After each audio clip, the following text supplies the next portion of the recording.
नमस्कार दर्शक बंधु। आज महाविषुव पणा संक्रांति उपलक्षे एवं ओडिया नववर्षर हार्दिक शुभेच्छा सह मु प्रणति कविता चैनल को आपण को ढेर ढेर ढेर सारा शुभेच्छा आपण को स्वागत करुछि। हाँ दर्शक बंधु, आज हूँ महाविषुव संक्रांति एवं आम ओडिया मानक पई एक कौन कहबी बहुत बड़ दिन। यही दिनटी आम सबू ओडिया समस्ते गर्वर सह कहीपर आम ओडिया। यहाँ हूँ आमर पर्व, अनेक 12 मासरे 13 पर्व भितर महाविषुव पणा संक्रांति हूँ एक अन्यतम पर्व, जहाँकि ए दिन सबू प्रकार मिश्रण रे माने जह छतुआ और अन्य सामग्री फलमूल इत्यादि आंब से सब मिश्रण हो जो पणाटी हुए बोधे आउ कौन सी दिन कले तार स्वाद मिलबनी मु जेतिकी बुझीची एवं तार स्वाद जेतिकी मु चाखीची से हुए। आ ए सबुर स्वाद बेसी थाए गाँव रे, ठीक ना। गाँव बास्ना एक नियारा। आपण जहाँ भी कहतु गाँव आपण गाँव रे गोटे जेकोसी गोटे तरकारी करूँ जहाँ भी करूँ तार गोटे बास्नार छुंक अच्छी जोटा सहर ना। जेते प्रकार तेल मसला इत्यादि इत्यादि देकी सहर ताको रोसई कले मते लागेनी तार स्वाद जोटा गाँव रे लगे। छाड़तु सबू को लेकिन आमको चलने को पड़ो। गाँव रे जन्म हवा, गाँव रे पालन पोषण पुणी कर्म करने को कर्मभूमि को सहर को बाहर को आसा पड़ो।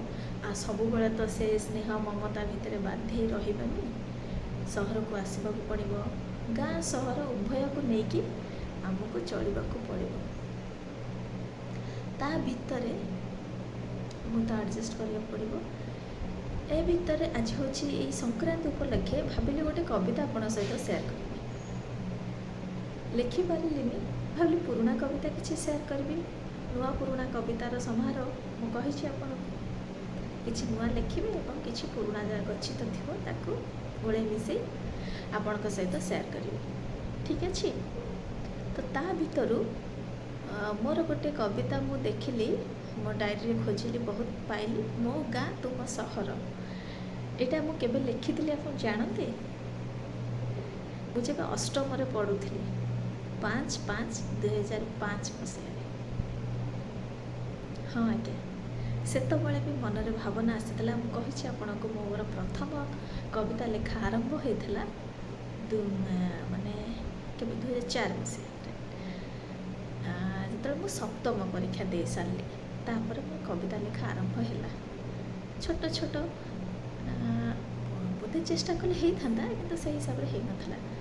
जहाँ भी हो मु अष्टम से कविताटी लिखी थी। ता भितर मुझे सहित सेयार करी से कविताटी। जहाँ तादरे त्रुटि थी आपणकर मतामत देवे। दर्शक मुझे कही मोर कविता लिखबार सेमती कहीं माने फोर्स करने को प्रेरणा देवाक से हिसाब से एत नहांती। कि हाँ मोर केते सीनियर्स अच्छा मोर सांग केते जण अच्छा जो मैंने गोटे कहते प्रणति लेख बोली कविता। जहाँ भी हो सबको सबुठी प्रेरणा मिले, सबुठी मिले जहाँ जी मिली नहीं चलबार अच्छी बस। कि ये कवितार किसी मिस्टेक एवं पढ़े मुझे लगुच पढ़े से कविता मत आश्चर्य लगुच। से मुझे भावुली एमती लिखुली कितु एवं पढ़े करेक्शन कर कि कलेनि कहीं मुझे सहित सेयार करने को चाहूँगी। नुआ पीढ़ी मानक से प्रेरणा देवाक चाहूँगी जे आपण मान मन में जहाँ भी आसूँ माने जो छोट पिला हो ये हूँ गोटे कौन गॉड गिफ्ट। जदि आप मन में आसूँ आप लिखि चलतु तापर जहाँ हम देखा धीरे धीरे करेक्शन ही आसो। मुझे करेक्शन कली नहीं से जहाँ था मुझे पाखे थोड़ी। ठीक अच्छे। आपण को बहुत बहुत अनुरोध कि आपण मानकर मतामत देवे। आपण मानकर मतामत मो पाई आशीर्वाद। ठीक अच्छे। चलतु आरंभ करवा मो गाँ तुम सहर। सेत जेहेतु मो बाई नी अष्टम पढ़ुली तो मो गाँव ना नहीं कि मुझे लिखी। ठीक अच्छे। मो गाँ भी बहुत सुंदर आगे, बहुत सुंदर। तार ପର୍ବପର୍ବାଣି ଭାଇଚାରା, ସେ ଯେଉଁ ଆତ୍ମୀୟତା, ସେଥିରେ ଯେଉଁ ମାନେ ଆମର ଭାଇଚାରା କହିଲେ ଯେଉଁ ସମ୍ପର୍କ ଗୁଡ଼ାକୁ ଏତେ ସେମାନେ ପୁରା ନେଇଛନ୍ତି, ସମସ୍ତେ ଏତେ ଭଲ। ବୋଧେ ମୁଁ ଯେଉଁଠି ଯାଏ ଇଚ୍ଛା ହୁଏ ଖାଲି କେବେ ଛୁଟି ମିଳିଲେ ଗୋଟେ ଗାଁକୁ ଯିବି। ବହୁତ ଭଲ ମୋ ଗାଁରେ ନଦୀ ଅଛି, ଚିତ୍ରକଳା ନଦୀ ଅଛି, ଆମ୍ବତୋଟା ଅଛି, ସବୁ ଅଛି। ସବୁ ଆତ୍ମୀୟତା, ଭାଇ ଭାଉଜମାନଙ୍କର ସ୍ନେହ ପ୍ରେମ, ଆଈମାନଙ୍କର, ମାଆମାନଙ୍କର ଗୋଟେ ଅଲଗା ପ୍ରକାର। ଆଉ ପର୍ବପର୍ବାଣି ତ କେଉଁ ପର୍ବ ବି ହୁଏନି ବି ମୁଁ ଜାଣିପାରେନି। ସବୁ ମାସରେ 12 ମାସରେ 13 ପର୍ବ ମୋ ଗାଁରେ ପାଳିତ ହୁଏ। ସେଥିପାଇଁ ମୋ ଗାଁର ପରିବେଶଟା ବହୁତ ନିଆରା। ଏବେ ହୁଏତ ସହରୀକରଣରେ ଟିକେ ଯେହେତୁ ସହରୀକରଣ ହେଲାଣି, ଟିକେ ଚେଞ୍ଜେସ୍ ହେଲାଣି, କିନ୍ତୁ ଏବେ ବି ଅଛି। ମୋ ଗାଁର ସବୁ କଲଚର୍ ଅଛି। ଦୋଳ ପୂର୍ଣ୍ଣିମାଠୁ ଆରମ୍ଭ କରି ରାମଲୀଳା, ଯେ ମାନେ କାଠିବାଡ଼ିଆ, ଦାସକାଠିଆ କତରୁ, ଘୋଡ଼ା ନାଚ କତରୁ ସବୁ ପର୍ବପର୍ବାଣି ଆପଣ ମୋ ଗାଁରେ ପାଇବେ। ଯଦି କେବେ ବୁଲିଯିବେ କେନ୍ଦ୍ରାପଡ଼ା ଜିଲ୍ଲାର ପାଟକୁରା ଏରିଆରେ ବେଡ଼ାରୀ ଗାଁ, ତାହେଲେ ଜାଣିବେ। ଚାଲନ୍ତୁ ବ୍ୟବୃତ୍ତି କରିବା ମୋ ଗାଁ ତୁମ ସହର।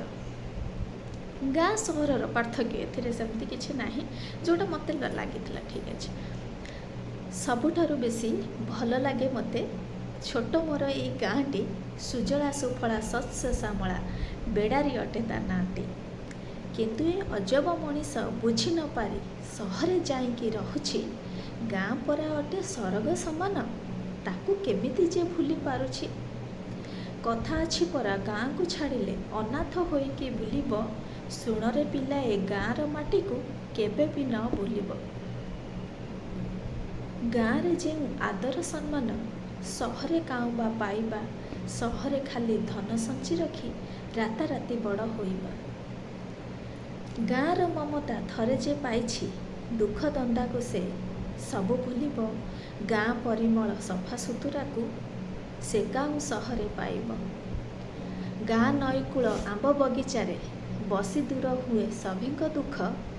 ନଈରେ ଥରେ ଗାଧୋଇ ଦେଲେ ଉଜ୍ଜଳ ହୁଏ ସଭିଙ୍କ ମୁଖ। ଗାଁ ଘି ପିଠା ଛୁଞ୍ଚି ପତର, ସହରରେ ସିଏ ଦୋସା ଆଚାର। ଗାଁ ପିଠା ସବୁ ଥରେ ଯେ ଖାଇବ, ସହରୀ ସ୍ୱାଦକୁ କରିବ ଦୂର। ଏସବୁ ପିଠା ସହରେ ନାହିଁ, ତେଣୁ ଗାଁର ସ୍ୱାଦ ସେ ପାଇବେ କାହିଁ। ଗାଁ ପିଠା ତଳେ ସହରୀ ମିଠା, ତେଣୁ ଗାଁର ପିଠାକୁ ଭୁଲିବ ନାହିଁ। ଗାଁ ପଖାଳକୁ ଥରେ ଯେ ଖାଇଛି, ସହରେ ତାପରି ସ୍ୱାଦ ନାହିଁ ତ କିଛି। ପଖାଳ ଭାତରେ ଯେଉଁ ଶକତି, ସହରେ ତାକୁ କେହି ନ ପାଆନ୍ତି। ଗାଁ ବିଲ ବାଡ଼ି ପନିପରିବା, ସହରେ ତାକୁ କାହିଁ ପାଇବା। ଗାଁ ପରିବା ଥରେ ଯେ ଖାଇବ, ଜୀବନରେ ଶାନ୍ତି ସେଇ ପାଇବ। ସହରେ ଖାଆନ୍ତି ରୁଟିକୁ ଭଜା, ଗାଁରେ କହିବେ ଝାଞ୍ଜକୁ ବଜା। ଗାଉଁଲି ଲୋକର ନରମ ଖାଦ୍ୟ, ସେଥିପାଇଁ ତାର ଅଧିକ ଧୈର୍ଯ୍ୟ। ଗାଁ ଲୋକମାନେ ଖାଇ ପଖାଳ, ବିଲରେ କରିବେ ଯାଇ ସେ ହଳ। ସହରେ ଲୋକେ ଖାଇକି ରୁଟି, କରିବେ ଯାଇ ଛକରେ ଖଟି। ଗାଁ ସ୍ତ୍ରୀମାନେ ମୁଣ୍ଡେ ଓଢ଼ଣା ଟାଣି, ବୃନ୍ଦାବତୀ ମୂଳେ ଢାଳିବେ ପାଣି। ସହରୀ ସ୍ତ୍ରୀମାନେ ଜିନ୍ସ ପିନ୍ଧି ଷ୍ଟାଇଲରେ କଥା କହନ୍ତି ଜାଣି। ଗାଁ ସ୍ତ୍ରୀମାନେ ଭୋରୁ ଉଠି ସ୍ୱାମୀଙ୍କ ଦାୟିତ୍ୱ ବୁଝନ୍ତି ନୀତି। ସହରୀ ସ୍ତ୍ରୀମାନେ ଚେଇଁ ଶୋଇବେ, ସ୍ୱାମୀମାନେ ନେଇ ଚାହା ଥୁଅନ୍ତି। ଗାଁ ରଜ ପର୍ବ ଦୋଳ ପୂର୍ଣ୍ଣିମାଟି, ସହରେ ସିଏ ଷଣ୍ଢ ମେଳାଟି। ଗାଁ ରଜ ଦୋଳି ମଜା ଅଛିଟି, ସେସବୁ ସହରେ ପାଇବା କେଉଁଠି। ଗାଁ ଧାନ ବିଲ ବିରି କିଆରି, ସହରେ କହିବେ ଫୁଲ ଛତିରେ। ଗାଁ ଧାନ ଖଳା ସହରେ ନାହିଁ, ତେଣୁ ଗାଁର ସୌନ୍ଦର୍ଯ୍ୟ ପାଇବେ କାହିଁ। ଗାଁ ସୁଖ ଶାନ୍ତି ସହରେ ନାହିଁ, ଏଣୁ ଗାଁକୁ ପିଲାଏ ଭୁଲିବ ନାହିଁ। ଯେଉଁଠି ଥାଅ ଯେମିତି ଥାଅ, ଗାଁକୁ ନିଶ୍ଚୟ ଆସିବ ଧାଇଁ। ଏଣୁ ତୁମ ସହରଠୁ ମୋରି ଗାଁ, କେତେ ଗୁଣର ସେ ଅଟଇ ନୂଆ। ଆଜ୍ଞା, ଦେଖିଲେ ନା, ଛୋଟ ଛୋଟ କଥା, ସେଥିରେ ବହୁତ ଗୁଡ଼ିଏ ଆତ୍ମୀୟତା, ବହୁତ ଗୁଡ଼ିଏ ଭାବନା ଭରି ରହିଛି ଏବେ ବି ଲାଗୁଛି ସତରେ ସେ ଏତେବେଳେ ବି ତାକୁ ଅବଜର୍ଭେସନ୍ କରିପାରୁଥିଲି, ଗାଁ ସହର ଭିତରେ ଫରକ ଜାଣିପାରୁଥିଲି, ଆହୁରି ବି ଗୋଟେ ଲେଖି ହେଇପାରିଥାନ୍ତା। ଯାହା ବି ହଉ ସେତେବେଳର କବିତା ଆଉ କେବେ ଆଉ ଗୋଟେ ଗାଁ ସହରର ପାର୍ଥକ୍ୟ ଦେଇକି ଆଉ ଗୋଟେ ଭଲ କବିତାଟେ ଆପଣଙ୍କ ସହିତ ସେୟାର କରିବି ଲେଖିକି ନିଶ୍ଚୟ।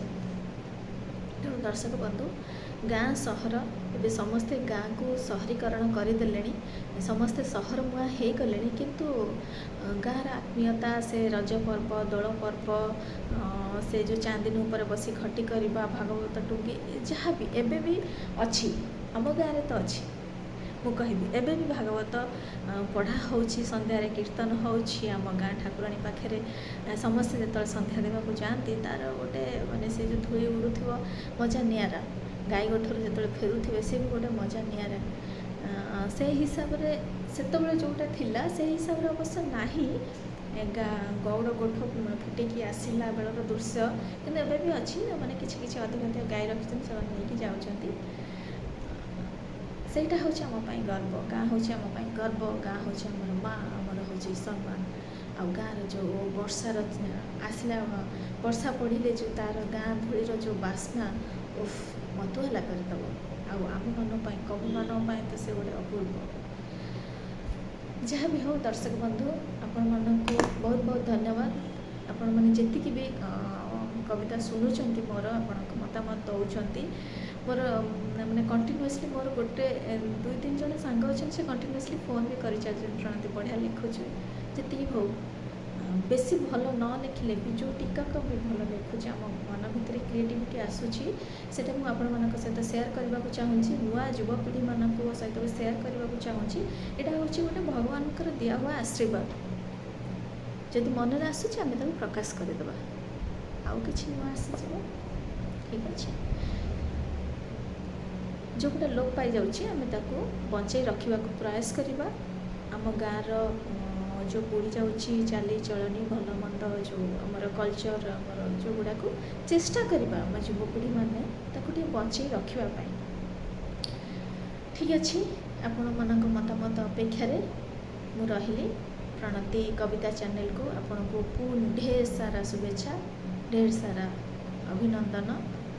ଆପଣମାନେ ତାକୁ ଶୁଣନ୍ତୁ, ଆପଣଙ୍କ ମତାମତ ଦିଅନ୍ତୁ। ରହୁଛି।